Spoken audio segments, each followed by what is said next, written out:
got this. Good afternoon, everyone. I am Ricardo Shepard. I serve as the chair of the Alumni Council, and I am a proud grad of 2015 class. All right. Now that I got that out the way, let me do what I've been asked to do. It is my distinct privilege to introduce a leader who not only embodies the mission of Princeton Theological Seminary, but also inspires us to live it more fully in our ministries and vocations. Dr. Jonathan L. Walton is the 8th president of Princeton Theological Seminary, a scholar, pastor, and public theologian. He is a graduate of this institution, earning both his Master's of Divinity and PhD here. He has served with distinction at Harvard University and as Dean of Wake Forest University School of Divinity, always centering his work at the intersection of faith, justice, and public witness. His book, A Lens of Love, invites us to read Scripture with empathy, understanding, and moral clarity, values that continue to shape his leadership today. Under Dr. Walton's visionary guidance, our seminary is not only honoring its historic legacy, but boldly stepping into the future with a renewed commitment to theological education that is rigorous, relevant, and prophetic. Please join me in welcoming the 8th president of Princeton Theological Seminary, the Reverend Dr. Jonathan L. Walton.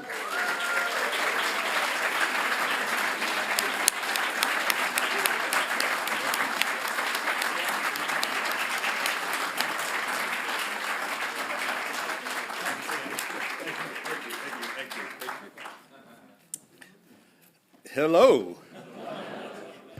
All right, so that was so awkward coming up out the crowd like that. But that literally was just the only place I could sit. Good afternoon. What a privilege and a pleasure it is to be here with you all today. Thank you for being here, but most importantly, welcome home.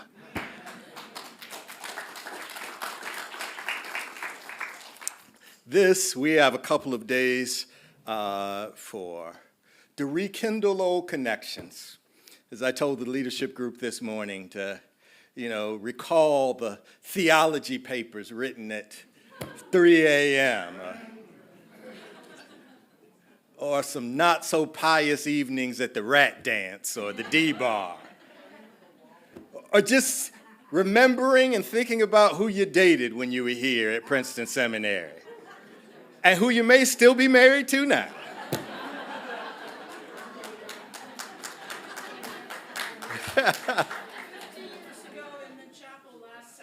How many years ago?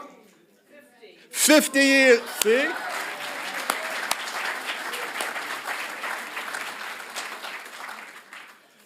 Listen, this is what makes this place so special. Honestly, when Cecily and I walk through this campus, no matter where it is, it's the way that it's the built environment speaks to us. It speaks to us, and our bodies speak back to the built environment, because our bodies, our minds, our spirits are laden with so many beautiful memories, so many spiritually enriching moments, so many connections and relationships with friends and family members, and the ties that bind where it's blurred what it means to be a family or a friend. This is what's special about Princeton Seminary, and we are so honored to welcome you all back home today. Now, today's topic is Fidelity in the time of flux. Many of you, I know that you were just blessed by Nancy Gross as I was, by that extraordinary sermon. That extraordinary sermon, and she touched on so much of what I want us to think out loud together, and that is how we remain faithful to God's call and answering God's call. When God calls us and when God commissions us, particularly during times of flux and upheaval, which we have so many representations of that in this room. When you think about, just look around. We have people who studied here during the turbulent 1960s, during the height of the civil rights movement, graduating the very year of Civil Rights Act, Voting Rights Act, beginning your ministry careers at a moment of the great society where this nation is wrestling with great change. So many of you here graduated in 1970s, early 1980s, when other denominations are literally purging denominational roles and purging women from being clergy members. And we see the growth and the vitality and the abundance of particularly the PCUSA, because our leaders decided that they weren't going to circle the wagons around gender like some more of our draconian brothers in some other denominations. Or those of you who were here literally during 9/11 and the quote-unquote war on terror that followed. And your ministries were marked by periods of cultural disruption and heightened xenophobia. So, everybody in this room, you know something about ministry in the time of flux. And it's not any different for the extraordinary people that are in our classrooms right now. And that's what I want to give some attention to during my time with you, and to address how we're thinking about it. All right? Now, I know somebody up here is really popular on the text message right now. Somebody's really, really popular. And I was sitting here thinking, like, is that my phone? And so probably somebody else is thinking the same thing right now. So if it's you, please check your phones. Just make sure that's not you.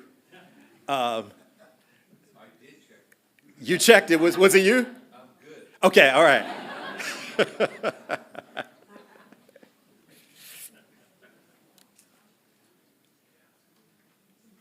So my friends, we are living through a moment of profound institutional and spiritual disruption. The numbers alone tell part of the story. Declining church attendance over the past decade, possibly stabilizing now, according to Pew's latest report. Theological school enrollments under strain. And cultural influence that once felt assumed now feels attenuated. But numbers alone only tell partial truth. For if we listen closely, beneath the laments of loss and narratives of decline lies perhaps a different kind of longing, a different kind of grief even. Not just longing for God, but for a particular place in the world. A longing for the days when seminaries like Princeton sat at the cultural center, when the quote-unquote mainline church spoke and the world listened. But less often we stop to ask the question, well, who was sitting at the center? Who was invited to speak? And who was expected to listen? Some of you here may recall my inaugural address almost 2 years ago. It's now published in the journal Theology Today. And I asked us during that session, during that address, to interrogate the very term mainline. For it was a term, the term mainline, as it relates to denominational affiliation. It did not enter our popular vocabulary until the 1960s, when for the first time in 1960, a New York Times journalist used it to describe the denominations of wealthy conservative laymen who objected to hearing social justice-oriented pronouncements from their pulpits. Thus, mainline became a religious descriptor, not born of scripture or of sacrament, but it's a term, as the famed sociologist E. Digby Baltzall taught us, born of the train lines that carried wealthy Protestants from the leafy suburbs of Philadelphia into the city.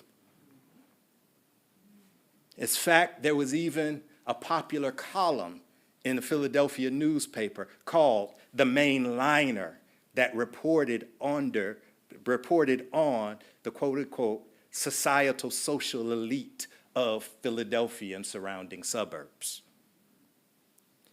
And so over time, the concept of mainline came to serve as a cultural and class signifier more than any shared theological commitments or denominational affiliation. This is one of the reasons that the term mainline Protestant has often resisted heterogeneity.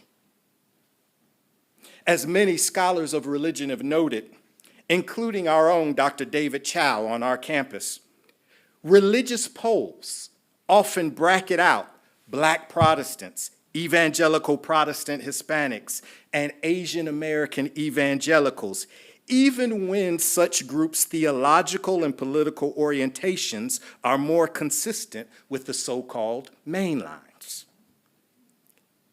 This is true even when these groups are members of one of the 7 sister denominations, which allegedly constitute the mainline denominations.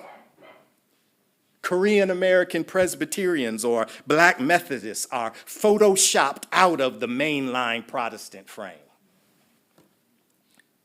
So therefore, when some people speak of the decline of the mainline, we must acknowledge that for some, it's more about a cultural decentering, the loss of a presumed prestige as the default identity in American cultural and political life. This is why what looks like loss from one person's perspective may appear to be liberating from another person's perspective. Now, I personally tend to be of the theological belief that it's pretty difficult for the gospel to remain in the sole control of the powerful. The Spirit has never been confined to the culturally privileged and prominent. As Emeritus Professor James Moorhead used to teach us in this classroom in his American religious history courses, if you want to understand Christianity in America, don't just pay attention to the presumed center. Pay attention to the margins.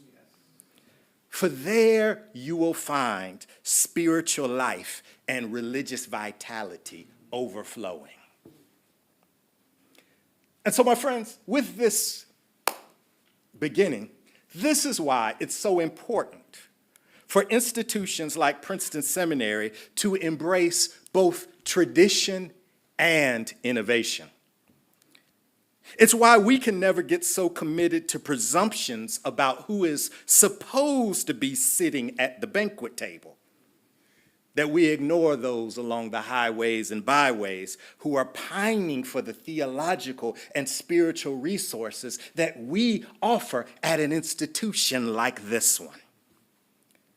For with every age, we must ask ourselves, for whom and how can we live out our mission of preparing people for ministries marked by faith, scholarship, integrity, competence, compassion, and joy?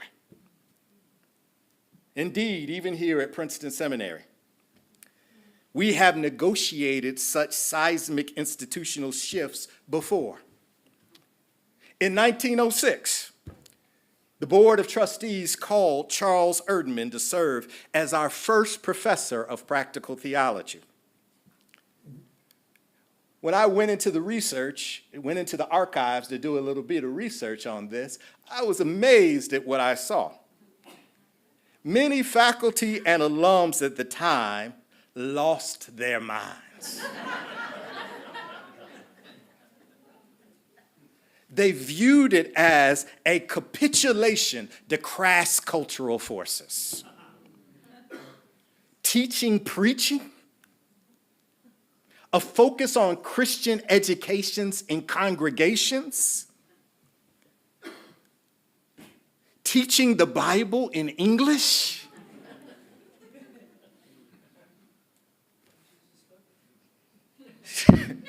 Some feared that this infection of what they called at the time modern theology would lead to the devolution of our scholarly identity here on campus. Yet that decision in 1906, 1905, and 1906, the appointment, led to and opened the door to generations of faithful pastors, educators, and Christian leaders being formed in practical theology here on this campus. And in fact, over the next 100 years, this institution became the top supplier of scholars who specialized in homiletics, the art of preaching, and pastoral care. Amen. And throughout the 20th and 21st century, Princeton Seminary has continued to define these fields. Why? Because leaders at Princeton Seminary remained faithful rather than fearful during this time of flux. And so now that we're in our third century, we face a similar moment of institutional assessment. Why Princeton Seminary? These are the types of questions some of us thought we would never have to answer. Why not Princeton Seminary?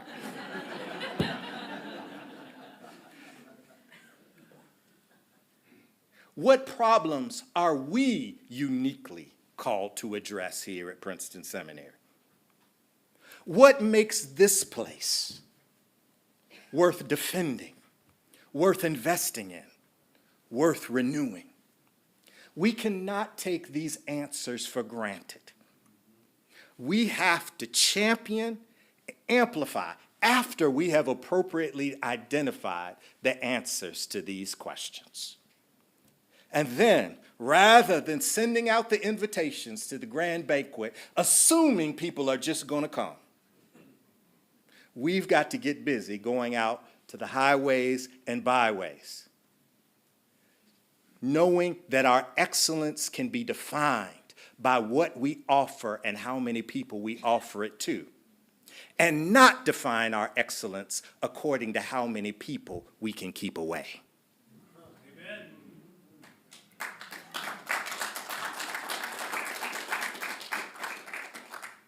Well, the answers to these questions begin with our strategic framework. Our strategic framework, the strategic plan trustees put in place in 2021. I had the privilege as a member of the Board of Trustees at the time to be a part of the drafting of these, and I've had the privilege to be part of the refining of these now as president. And it's the ways that our bold commitments live out our mission in new and exciting ways. Same mission, same purpose, different ways of living it out.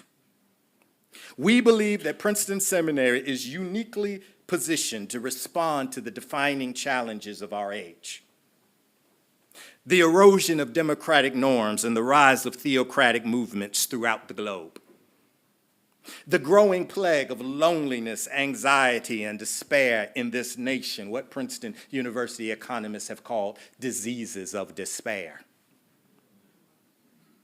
The shifting shape of church life and the search for spiritual meaning beyond traditional pews and pulpits. Let me be clear, we're not here to chase trends. But we are here to provide a center of theological gravity in an age of confusion and noise. And to do this, however, people must know who we are and what we offer. We must be found. And to be found, we must become more flexible and accessible in what we offer. As you heard Nancy Gross say, the days of us just assuming that everybody's going to pack up their U-Haul and show up to campus for 3 years, those days are over because we live in a very different world. And those days are about as antiquated as pulling out a quarter and finding a phone booth. So, the 3 goals that summarize our strategic framework. I'm going to walk through those with you. Expanding the table, amplifying the mission, and embodying a new kind of community. Let me walk you through them. Expanding the table. The first answer is access. Everybody say flexibility and accessibility. Flexibility and accessibility. Flexibility and accessibility. Access. Expanding the table. Not only in terms of who studies here, but how they study and what kind of world we're preparing them to serve. We form leaders for pulpits, yes, for classrooms, yes, for courtrooms, for nonprofits, for newsrooms, and we're doing so by embracing hybrid, digitally enhanced learning environments that reach beyond the traditional liberal arts residential model. The clearest example is our new Master's of Arts hybrid degree.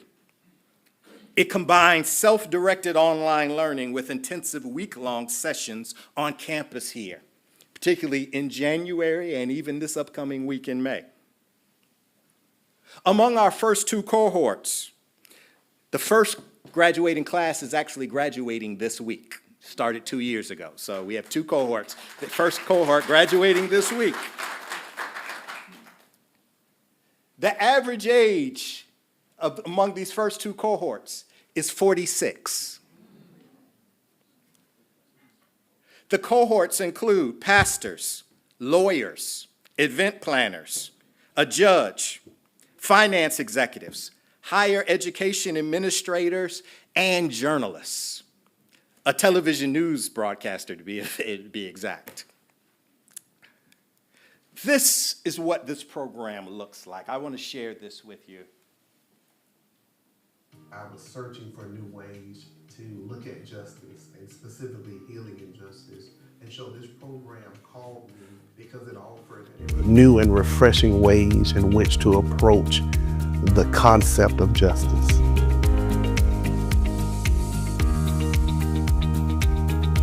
What called me to enroll in this program, as I read through what the MAT program was all about, I felt like it fit me as a working adult, a full-time mother, and just someone who's just really busy but wants to listen to God's calling in making a change in my community.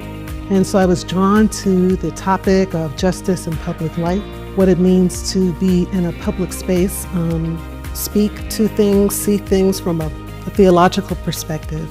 And I thought that this was the perfect program to equip me to do that, especially in my space of youth ministry. The MT program has taught me various leadership skills. Perhaps the greatest of those skills that I have learned is to listen. I have become a much better listener.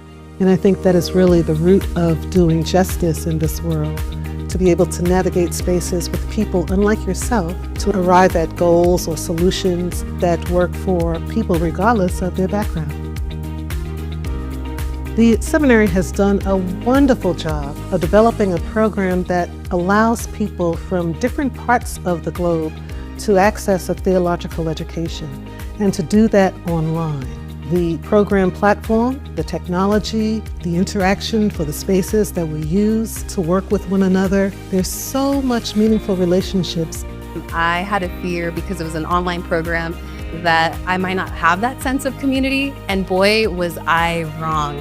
I have built long-lasting friendships with my cohort. I'm part of the inaugural cohort, and we are so tight. And I can honestly say that we have developed some lifelong friendships through the discussion posts, through our group projects, through our synchronous classes. We have forged a deep friendship. And what we discover through this process is, though we are all coming from different walks of life, from different vantage points, our journeys are different, but our destinations are the same.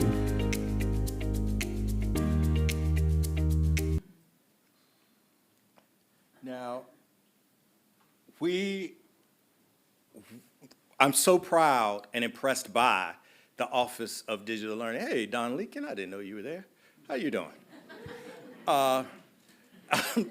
Sorry about that. I'm so proud and impressed by the Office of Digital Learning because of the intention of the instructional designers in designing these courses. We have designed 16 new courses over the past 2 years, and they are all designed specifically for this program. That is to say, we aren't trying to scale in such a way where we just add a camera to the classroom or just put faculty on Zoom. No, these are designed courses according to the best in pedagogical sophistication for the research that's been done about online learning. How to generate camaraderie and community across platforms, how to engage one another, how to have hybrid experiences where they're curated when they come to campus. And that's what I'm so very proud about this program, that we are making sure that we build it, but we do it the right way. And this is what it means for us to expand the table. And as you see, even by the stats I was giving you about who's enrolled in this program, we aren't just preparing people for a career, but we're actually helping career professionals to better live out their sense of Christian call within their already established career. Not to mention the ways that many people, particularly some who are retiring or looking to shift the career, these are our current congregational leaders that are coming up through the pews.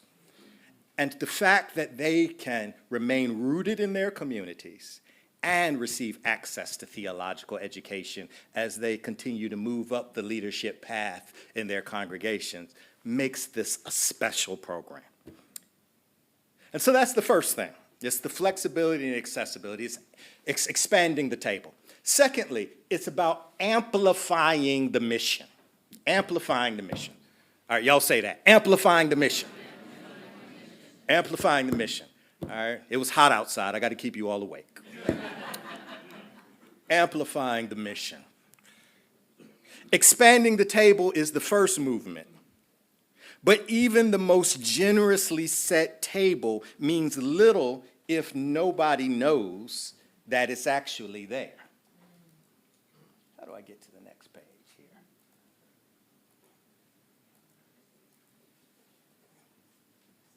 Nations. Oh, when I go down, this is what I get. That's what I'm doing. Clicker.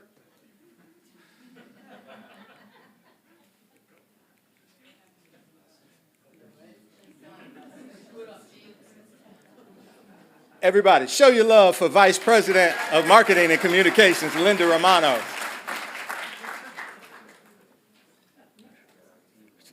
See? See?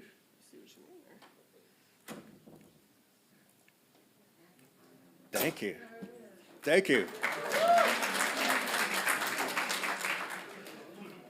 Y'all remember Linda and get your applause ready because I'm going to brag about her in a second. Okay?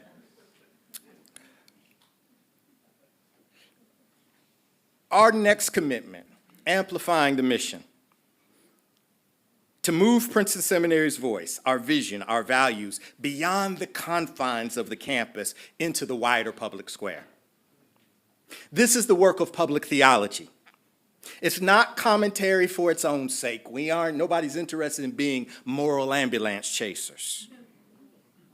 But we do seek proclamation that pierces through the noise and disorients the dominant narratives that are out there. And this is the work that's already underway. For example, we have what's called, it was established in 2021, the Trustees Fund for Faculty Initiatives. This has served as a catalyst. Our trustees came together, put funds together to fund and spur creative projects that the faculty were into. And it has encouraged scholarship and storytelling that promotes the common good. Consider Professor Raimundo Barreto. It was his Washington Post article entitled "The Shared Religious Roots of the Twin Insurrections in the U.S. and Brazil" that ended up catalyzing a broader project on Christian nationalism in Latin America. That project has since become a bilingual oral history archive and a forthcoming book that's currently in production.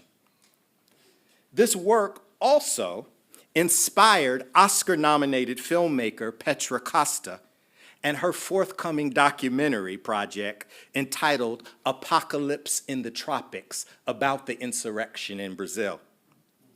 Professor Barreto served as an advisor and on-air talent for this documentary that was broadcast and played at several film festivals. And we are proud to say that in December of 2024, Netflix purchased it. Or consider Professor Heath Carter, his series, Christian Faith and the Future of American Democracy. Some of you have heard me talk about this before. It featured such guests as Congressman Peter Meyer and National Association of Evangelical President Walter Kim, former Secretary of State Condoleezza Rice, in conversation with one of our alums, Dr. Lerone Martin, who is now the director of the Martin Luther King Jr. Research Institute at Stanford University. Over 6,000 people engaged in this series. Thousands more subscribed for continued engagement. And as the director of PhD studies, Professor Carter also received a Wabash grant to offer a series of dialogues based on the theme, "Are Bridges Still Worth Building?" One evening featured a compelling conversation with United Methodist Bishop Karen Oliveto, who has modeled courageous bridge building across some of the most contested terrains in church life. And then there's also Professor Kenda Dean, who took Princeton Seminary students and students from 9 other divinity schools on what was called the Spiritual Innovation Startup Bus Tour. It's as crazy as it sounds. Listen to this, 3 buses, 72 young adults, departed from Denver, Chicago, and here in Princeton, and they were all bound for New Orleans in January of this year. This was a theological pilgrimage for these 72 students, and along the way, they met with farmer pastors, peacemaking blacksmiths, congregations that are abolishing medical debt, and a laundromat owner who teaches children how to read while their family's clothes are tumbling. Now, if this sounds like a movie script, you're right. Because we put a professional film crew on each one of the buses. And we are currently producing a short film on ministry innovation that we are going to launch.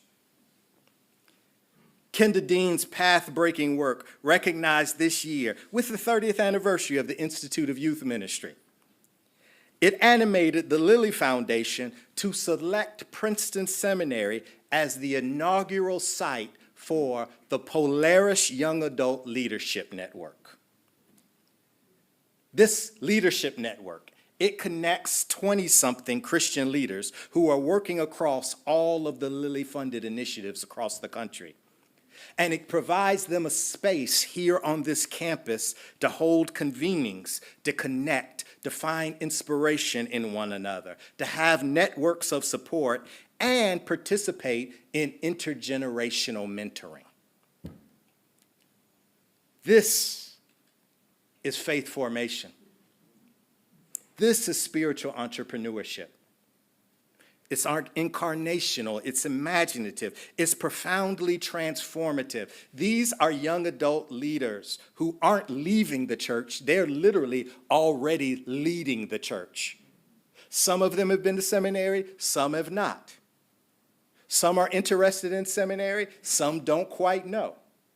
But we are giving them the space here at Princeton Seminary to actually tap into theological education and resources while God continues to move them, while God continues to say, come,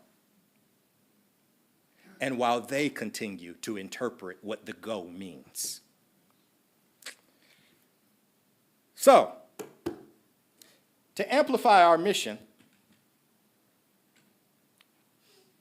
people need to know we're here, right? People need to know what we're doing. This is one of the reasons I told you to save your applause, right? Because I want to give recognition to our VP of Marketing and Communications, Linda Romano, and her marketing and digital communications team. I see you here, Sherelle.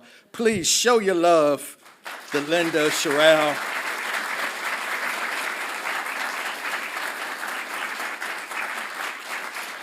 This team is literally helping to amplify our mission.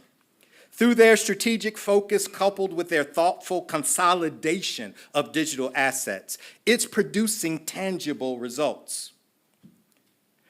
Consider our organic social media activity. We have experienced a 63% increase in total social media engagement across all platforms compared to the same period last year. Now, this includes producing less content, right? We've just been more intentional about the type of content that we produce, and therefore it has ramped up engagement. And if you have not done so, let me please encourage you to engage with us on one of our many social media channels. I don't care what your age is, what your age group, what generation you're a part of. How many of you are on Facebook in here? See, I see you, I see you. I see you. See you. Instagram, LinkedIn, watch YouTube. There we go. We got you all covered. SoundCloud, right? SoundCloud, digital music platform, right? Please, see, look, Carol Ann North, see? Y'all need to get with the times. We encourage you to follow us on any of our social media channels. The digital visibility is also contributing significantly to the seminary's enrollment pipeline. I'm going to give you some numbers on admissions that the trustees haven't even seen yet. They'll see them this week, right? Don't tell anybody, Don Lincoln, right? Actually, this number is wrong as of this morning. Completed applications for the MA hybrid. Over the weekend, was it 43%? Didn't it go to 55? It went up to 55%. Applications for the Master of Theology in Ecology, one of our other new programs, rose 35%. Completed applications across all programs, including MDiv, which has been shrinking nationally, are up 47%. Now, a lot of that has to do with international applications, and so we have to be mindful of that. So therefore, we bracketed out domestic applications. And just among domestic applications, including with the Master of Divinity degree, it's up 22%. All right? And so therefore, the narrative that's out here, right, we understand that we are living through a different decade. We understand that. But we refuse to just give in. Right? Again, we're troubling some of the assumptions, and we're expanding the table. And the evidence is coming in that we're actually doing the work. So again, Delinda, Sherelle, the admissions office, the executive leadership team, the president's cabinet, I can't say enough good things about. And so this is the final one. So we're expanding the table, we're amplifying the mission, and then finally, as I get ready to take my seat and meet y'all, well, actually, I'm going to take my seat. I'm just going to go ahead over there so I can beat y'all to my house. Embodying a community of belonging. A community of belonging. A community of belonging. Say that. A community of belonging. If expanding the table is about access, if amplifying the mission is about reach, then our third commitment is about depth. It's about embodiment. At Princeton Seminary, we are committed to embodying a community of being. We must admit that we are living in a time when loneliness has become a public health crisis, when communities of meaning are dissolving, and when isolation, both chosen and imposed, it's shaping the architecture of our lives.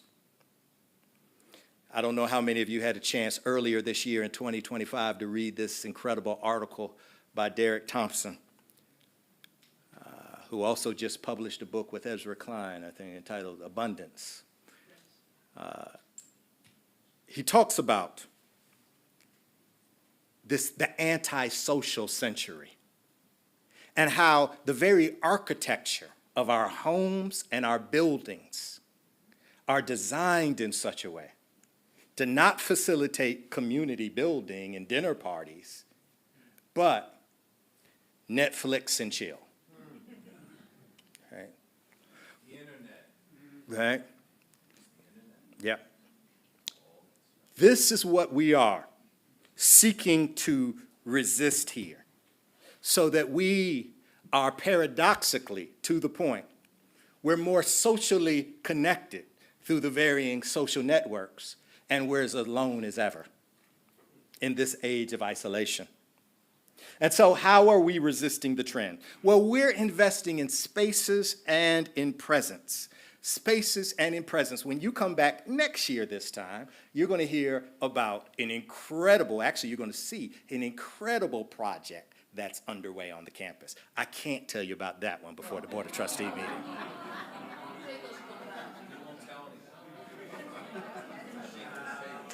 Can't tell you about that one.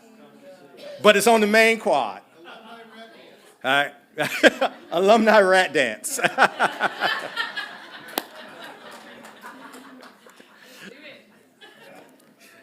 But we are investing in spaces and places that curate moments of encounter and that foster intellectual formation and spiritual connection.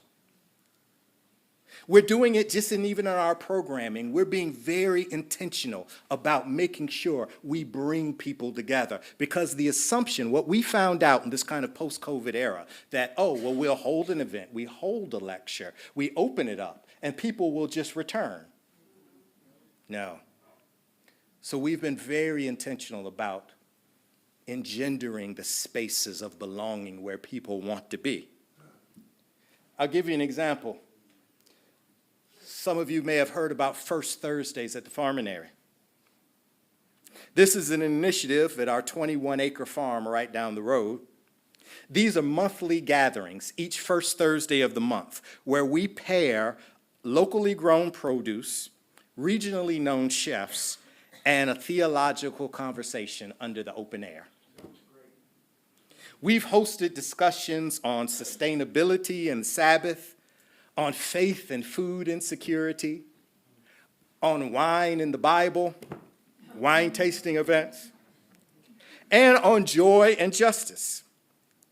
Each of last year's events were sold out, and we just started this month of May, the first Thursday this month, and it'll continue on through the fall. These are incredible, extraordinary dinner and experiences. Let me share this with you.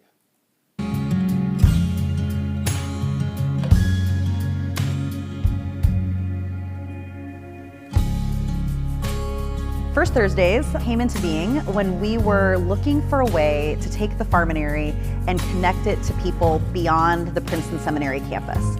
The farm is coming up on its 10th anniversary next year, 2025, And at this point, it is such a fixture of life at Princeton Seminary. If you are a student, a member of the faculty, you have spent time here at the farm. And so the timing felt right to reintroduce the Farminary to the broader community. And First Thursdays was an opportunity to do something that brings together both the food piece and the regenerative agriculture piece, which is so kind of critical to the farm's identity and mission, but connect it with the types of conversations that we think are deeply important, not just in communities like Princeton, but around the country and around the world, and find a way to reintroduce the farm and Princeton Seminary to the broader community around this idea of a table conversation with some of the most interesting people that we can bring together around really beautiful, nutritious food. There's a very tangible sense in which this conviction about being confronted with the vexing challenges of our time by the land here at the farm connects very intimately with the kinds of gatherings, the kinds of conversations we're able to have at our First Thursdays at the farm.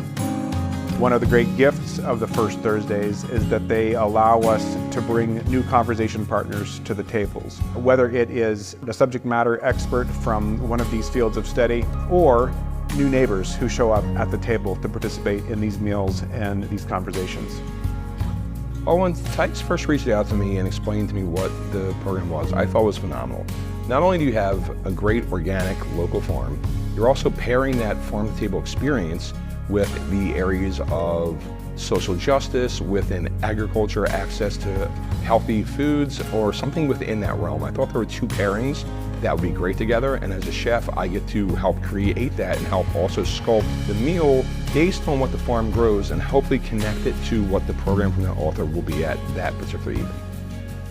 I like coming to First Thursdays because of the setting here. The Farminary is a unique place and it has a very unique function within the community, and fellowship integrate together and exchange of ideas, not to mention the good food that we often have here. You should come to First Thursdays because you may meet one of your future best friends.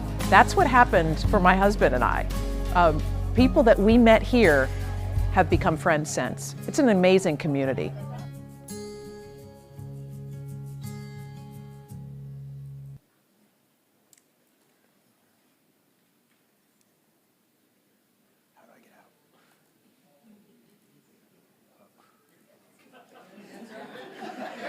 Show your love for Linda Romano. I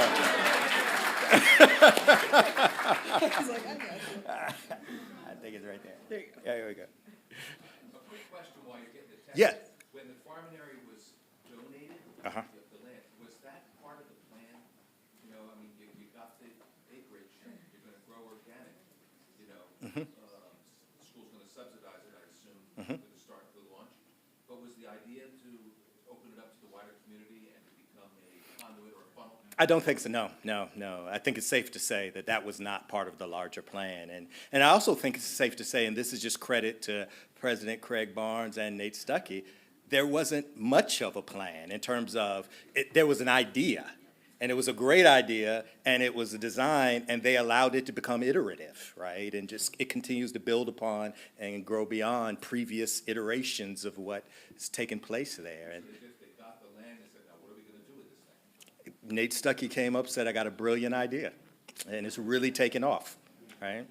And now at least a third of our students take courses out there every semester, and it's become one of our popular degree, right, in the Masters of Theology and Ecology, yeah.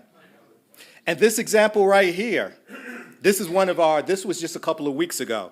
This was one of our seminary alums, Jeff Chu, co-curator of the Evolving Faith Conference, in conversation with NPR's Krista Tippett, where they discussed his new book, Good Soil, The Education of an Accidental Farmhand, where he talked about his career and his education at the Farminary.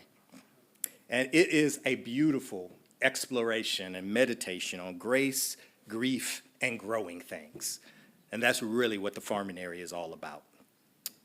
We've also leaned into what it means to be part of this intellectually dynamic town of Princeton. Collaborations this year include McCarter Theater, Labyrinth Bookstore, the Princeton Public Library, and of course our intellectual partners at Princeton University. This is an example here of me doing a talk back after a play with former dean at the university, Jill Dolan, and David Goldman of the Fellowship of Auschwitz and Professional Ethics. I'm missing a digit or two. But it was after Moses Kaufman's award-winning play, Here There Are Blueberries. And so this was a talkback that we participated in. And these partnerships have been both strategic and symbolic. Yale historian Timothy Snyder says in his book on tyranny that institutions do not protect themselves. They endure only through shared stewardship and sustained solidarity. And so when seminaries, libraries, bookstores, and theaters, when we come together and we join hands, we can form a bulwark against the rising tides of censorship, historical amnesia, and anti-intellectualism. This year's Martin Luther King Jr. lecture is one example, a powerful example. This was held downtown at the Princeton Public Library to a jam-packed room. It featured Professor Brandon Terry.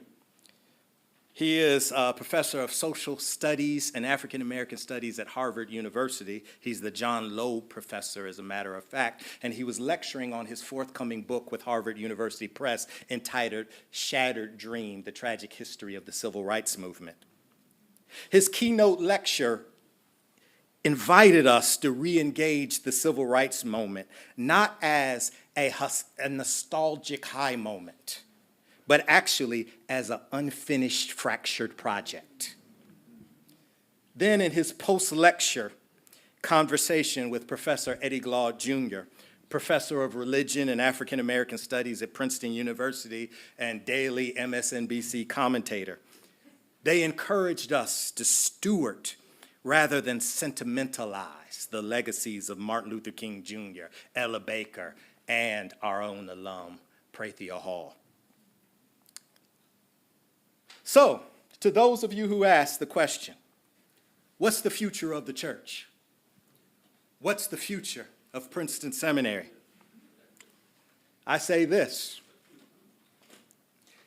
If by the church you mean a culturally entitled elite with a direct line to political power, then yes, its future is probably dim.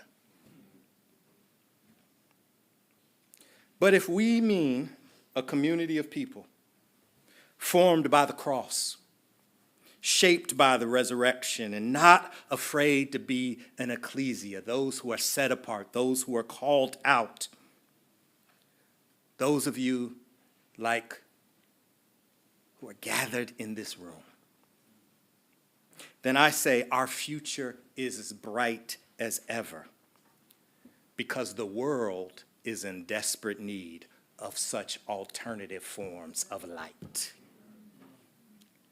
This, my friends, is how we, in this moment, are trying to be faithful in this time of flux. Thank you so much.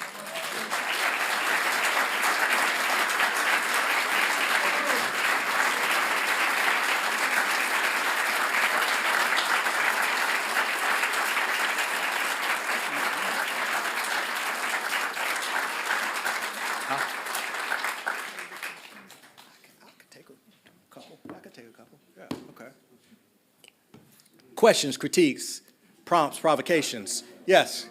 What's the current breakdown by denomination of the student body? Oh, good question. So the largest population of students are actually, quote unquote, non-denominational, right? The second largest is PCUSA, which has fallen below 30%. Now, I will say, we actually graduate more PCUSA students than we take in, right? That's a credit to the institution. No, oh, listen, that's a very important point. The reason it's important, because it speaks to a couple of dynamics. Number one, it speaks to the fact that increasingly We have students who come to us that have been shaped by parachurch ministries in college, kind of denominational churches. Some of them may be Presbyterian, some of them Episcopal, but they don't quite know in this kind of post-denominational culture. And so they come in and they check, just kind of non-denominational. And it may represent them well, it may not. It's also important to know because of the importance of field education and the important role that so many of you play. Because many of our students, it's through their field education that they begin to align with and see themselves as part of a rich tradition, right?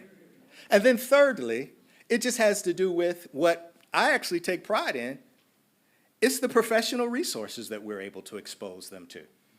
And students who come in, and increasingly we know, they are so anti-institutional. But until they need a job.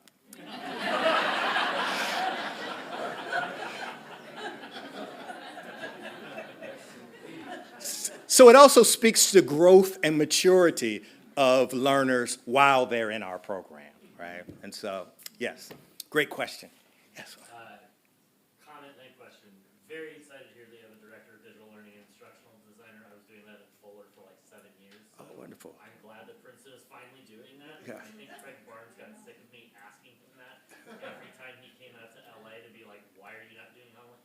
Yeah. Glad to hear that. Question for me, changing landscape, I think, tent making more is kind of an idea of ministry, or at least something where it's hybrid. I know there's some work with like nonprofit leadership. Have you given any thought to corporate, like people who find their calling maybe to do ministry in a corporate environment? Yeah. Another great question. And let me also just say, I will repeat the question, I sure will.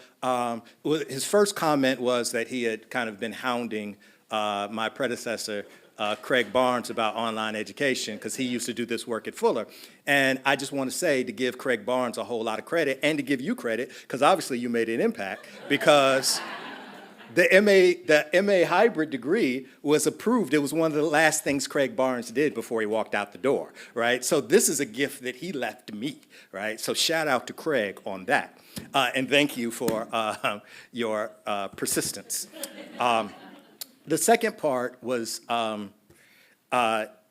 in terms of tent making and kind of thinking about bivocational approaches and whether we've thought about relationship to corporate leaders and the like. Yes, we absolutely have. And we're thinking about it in a couple of different ways. I don't want to get ahead of myself on my skis, but I can reiterate something that I tried to point out here. Our orientation is shifting even as it relates to our degree programs.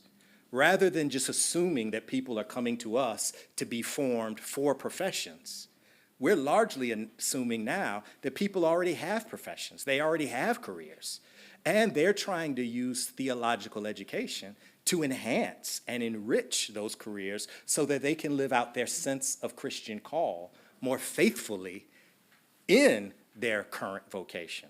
And so they're kind of taking bivocational approach for granted, right? And that's what we see particularly in the Masters of Arts hybrid program, right? These aren't people who are seeking to make a living. These are people seeking to make sure that their life is worth living. And that's just what I find so inspiring about them. Yes, Carolyn Norris. I would like to ask a question about field education and our student. I just want to make a quick comment about that. Field education for me here at the seminary, and thanks to Dr. Pope and that entire staff, made all the difference in the direction that I ended up going, which was to become a missionary. And I was advised, and I discovered that a missionary that was like me was few and far between. So I was wondering, how is field education and international aspect of it particular, how is it faring these days?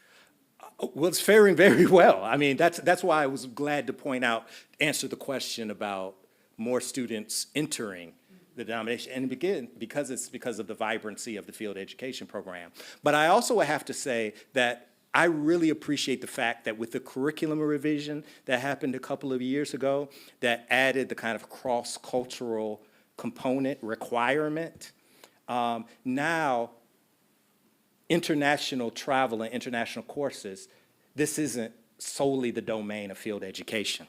So we have a plethora of travel courses now, particularly during the J term, during the summer, where students, it doesn't have to be through a field education requirement, right? So then the last year, Brazil, there's a group leaving to Auschwitz next week. They were actually at that play at MacArthur with us.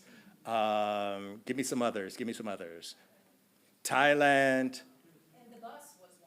Well, the bus was another example of a kind of an intensive course, going to the different cities and then spending time in New Orleans, right? And so so it's not simply the domain of field education anymore, even though field education continues to be vibrant. And so with that, also, let's just shout out, I know so many of you, like me, have such love and appreciation for Chester Polk, who's here.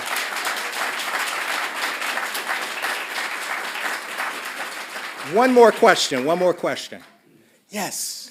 I have two, though.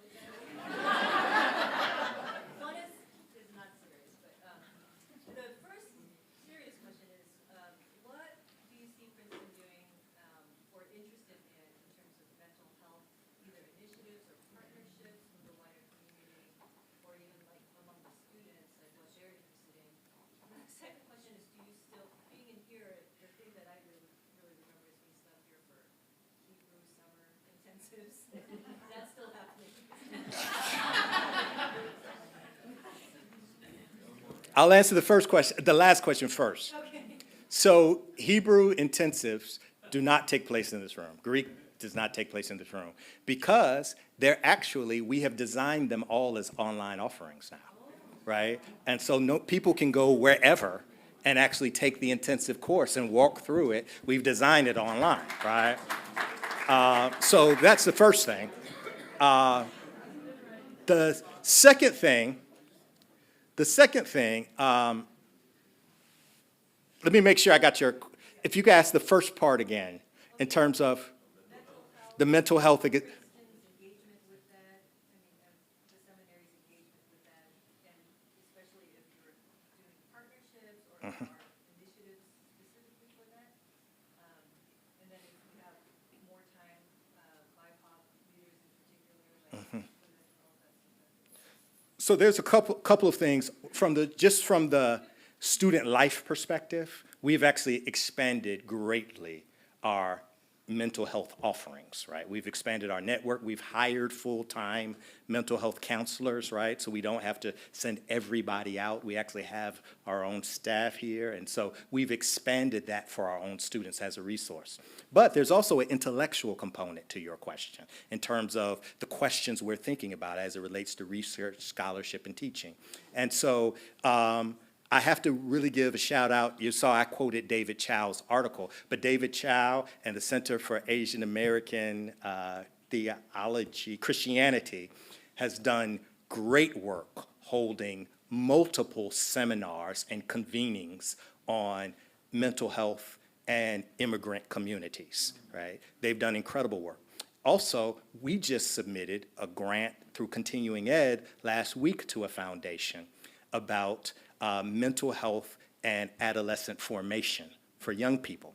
Because I was part of a project, and I continue to be part of a project. Last week, I was with Howard Koh. He's the former Assistant Secretary of Health and Human Services in the Obama administration, and he oversees at Harvard School of Public Health the Flourishing Project with Tyler Vanderweel, where they've done the empirical research to show that faith as a social determinant of health and the impact that faith formation has on keeping at bay diseases of despair, right? And so we have submitted through Continuing Education a grant to a foundation that we're hoping to hear back from soon that will allow us to take the work going on in the Institute of Youth Ministry and Polaris with those findings and partner with Harvard to continue to expand the research and hold convenings here on campus next academic year. So perfect question, perfect setup. Thank you so much. Listen, I got to run because I got a party to throw. But I just want everybody before, there's so many, everybody here is so special. Trustee Don Lincoln, Chester Polk. Last week, or 2 weeks ago now, was it? I had the privilege of giving an award. We're going to give awards tomorrow, right? Distinguished Alumni Award, Service Award. I like giving awards. I do. I like a good party. And so I've been thinking about different awards we can give, teaching awards and the like. And there was a leadership award that we designed. And we actually named it the Daniel Migliore Distinguished Leadership Award.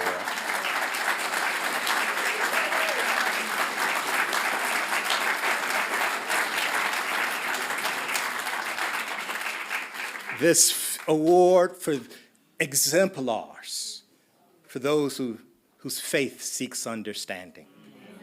And I had it probably will continue to be the biggest honor of my career here as president, to award the inaugural award to none other than Daniel Migliore himself, who's actually sitting right over here.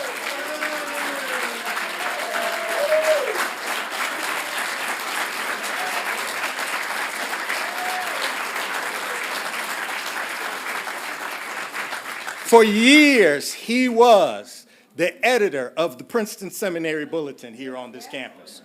And as some of you know, that disappeared in 2017, but as also many of you know, it reappeared this winter of 2025. We did a limited print run in January, 500 editions, but we have the digital online. The digital is online. And in this fall, we have expanded it to a 10,000 print run. So you'll all receive a copy of the Princeton Seminary Bulletin. But there is no Princeton Seminary Bulletin and its rich history, just like there's no Intro to Theology course anywhere in this country without Daniel J. Migliore. So please, make sure you show him your love, all right? I'll see all of you soon.